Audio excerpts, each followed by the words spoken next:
నిన్న Varanasi movie title reveal ఇంకా glimpse release చేశారు. దాన్ని బ్రేక్ డౌన్ చేసి నాకు అర్థమైనంత వరకు మీకు ఎక్స్ప్లెయిన్ చేస్తా వినండి.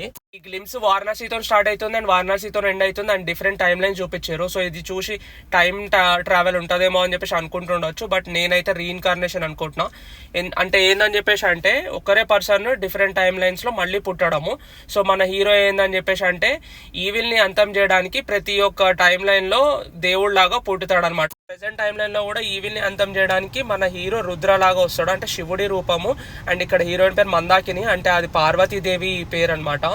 దాని పేరు కుంభ అని చెప్పేసి రివీల్ చేసారు. దీన్ని మనం డీప్ గా అబ్జర్వ్ చేస్తే సముద్రం అంతం దగ్గర దేవులు ఇంకా రాక్షసులు కొట్టుకుంటున్నప్పుడు అందులో నుంచి కుంభ అనేది బయటికి వస్తుంది అనమాట. నేను ఒక వీడియో చేసి పెట్టిన దాని గురించి.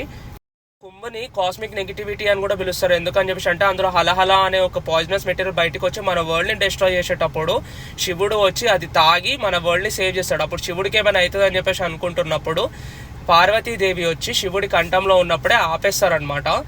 ఇది రిఫరెన్స్ గా తీసుకొని మన ప్రెసెంట్ ఏజ్ లో ఏదో ఒకటి ఫిక్షన్ గా క్రియేట్ చేసి చూపిస్తున్నారని చెప్పి నేను అనుకుంటున్నా. అండ్ ఇందులో ఆస్ట్రాయిడ్ శాంభవి అని చెప్పి చూపించారు. మరి ఆస్ట్రాయిడ్ శాంభవి అంటే శాంభవి కూడా పార్వతీదేవి పేరు.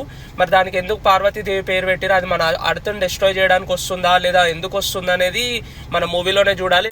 ఈ గ్లిమ్స్ లో ఫస్ట్ వారణాసిని 512 కామన్ ఎరా నుంచి ప్రెసెంట్ ఏజ్ కి లింక్ చేశారు. అండ్ అంటార్టికాలో రోజ్ ఐస్ షెల్ఫ్ ని చూపించారు. ఇది అంటార్టికాలోనే బిగ్గెస్ట్ ఐస్ షెల్ఫ్ అనమాట. అండ్ కిందికి వెళ్ళంగానే ఏదో షిప్ ఇరిగిపోయినట్టుగా అనిపిస్తుంది. మరి దేవరాది ఉంటుంది, నాకైతే అర్థం కాలేదు. మీకు ఏం అర్థమైందో కింద కమెంట్ చేసి చెప్పండి.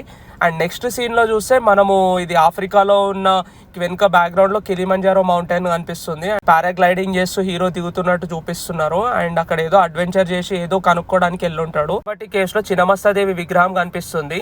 ఇక్కడ పక్కన చూస్తే హీరోయిన్ కింద పడిపోతుంది అండ్ హీరో కాపాడడానికి ట్రై చేస్తున్నాడు. చిన్నమస్తాదేవి ఏంటని చెప్పేసి అంటే giver of birth, death and life అనమాట. తన భక్తితో ఎవరైతే ప్రే చేస్తారో వాళ్ళు ఏమడిగినా కాదనదు. దానికి ఎగ్జాంపుల్ ఏందని చెప్పేసి అంటే తనకి 2 డివోటీస్ ఉంటారు, డాకిని అండ్ వారిని. వాళ్ళు ఒక రోజు వచ్చి ఆకలిస్తుందని చెప్పేసి అంటే తన దగ్గర ఇవ్వడానికి ఏం లేకపోతే తలగోసి ఇచ్చేస్తుంది అనమాట. అంత గొప్ప దేవత.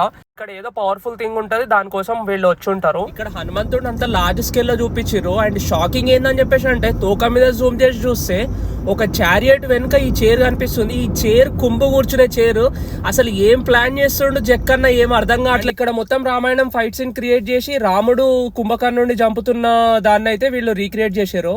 This is why Rajamouli is called best director in Indian cinema. నాకెందుకో హనుమంతుడు చిరంజీవుడు కాబట్టి ప్రెసెంట్ ఏజ్ లో కూడా తీసుకొచ్చి ఏదో సంథింగ్ ఏదో ప్లాన్ చేసి ఉంటాడని నాకు అనిపిస్తుంది. చూద్దాం ఏమవుతుందో.